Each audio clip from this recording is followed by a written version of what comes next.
Ganitong bulaklak naman nga yung aking pinag-aralang gawin para nga pandagdag design dito sa sunhat na aking ginawa. Magandang araw! For today's story, share ko yung aking naging journey sa paggawa nitong sunhat na order nga sa akin ng isang purchaser. At ganun din nga yung aking journey bilang isang bagong nanay. Buti na lang talaga na meron akong stocks nitong purple at pink dahil ito nga yung request sa akin ni purchaser. Dahil nga sinabi ng asawa ko na siya nga yung magpe-prepare para sa aming dinner, kaya hindi ko na rin talaga sinayang yung oras na masimulan ito. Panandalian ko muna nga tinigil ang pagko-crochet dahil nga nakapagluto na rin yung asawa ko at kami muna ay nag-dinner. May bagong vocabulary na naman nga si Bia na naging kasiyahan din talaga namin dahil nga pati sa munggo ay in-apply.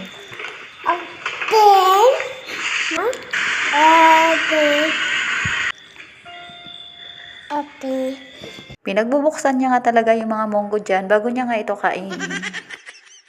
Pagkatapos nga namin mag-dinner ay hinayaan ko muna si Bia na mailagay niya nga sa kanyang piggy bank itong mga naipon niyang 20 nung kami nagbakasyon sa Manila. Yung iba nga ay hindi ko pa maipalagay dahil nga hindi ko pa ito napapabuo ng 20. Pagkatapos nga ay dinala ko na rin si Bia dito sa kanyang play area para nga mabalikan ko na rin itong aking kino-crochet. Ito talaga yung isa sa nagustuhan ko sa pagko-crochet dahil nga habang ginagawa ko ito ay nasasamahan ko rin si Bia sa kanyang mga activities bilang isang toddler. After nga niyan ay nag-breastfeed session na naman kami ni Bia dahil nga nakaramdam na rin siya ng gutom at saka antok. Pero yung aking mga kamay nga ay tuloy pa rin sa pagkukutingting.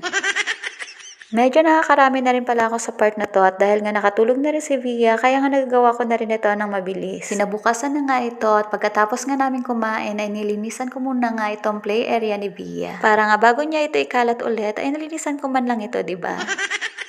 Sabi ko nga sa sarili ko dyan ay hindi ako dapat mapagod na linisin ito dahil nga yung anak ko ay hindi napapagod na ikalat ito. Kaya after nga yan ay back to crochet naman ako habang si Bia nga ay busy din sa paglalaro. Siyempre yung hindi nga talaga mawawala kay Bia na kapag nakita na nga niya ako nakaupong nagko-crochet ay bigla na rin siyang nagugutom. Nakatulog na nga dyan si Bia kaya umakyat na rin nga ako dito sa taas para nga matapos ko na rin ito ang aking ginagawa. Pero pag akyat ko nga dyan sa taas, ganito kakapal na fog yung aking nakita. Tinuloy-tuloy ko na nga ang paggawa nito at sa part nga na ito ay nandito na ako sa body part ng sunhat. Since hindi pa nga dumarating yung aking in-order na purple na yarn para nga pandagdag dito, kaya naisip ko nga na gawin na rin lang na kulay pink yung brim ng sunhat na ito. Medyo kinakabahan nga ako nung una dahil nga first time ko din lang gagawin yung ganong style pero nung natapos ko nga ito ay nagustuhan ko naman yung naging outcome. At ito na nga yung kanyang naging result. Sobrang nagustuhan ko rin talaga yung naging result nito. Hindi pa rin nga nagtatapos dyan dahil kailangan ko pa rin nga gumawa ng bulaklak para nga pandagdag design dito. At ito na nga yung bulaklak na aking ginawa na bago ko rin lang nga natutunan. Tatahiin ko na rin lang nga iyan sa sunhat na aking ginawa. At habang tinatahi ko nga iyan ay nagdatingan na rin ulit itong mga bagong yarn na aking in-order. Pagkatapos ko nga matahi, ito na nga yung naging outcome.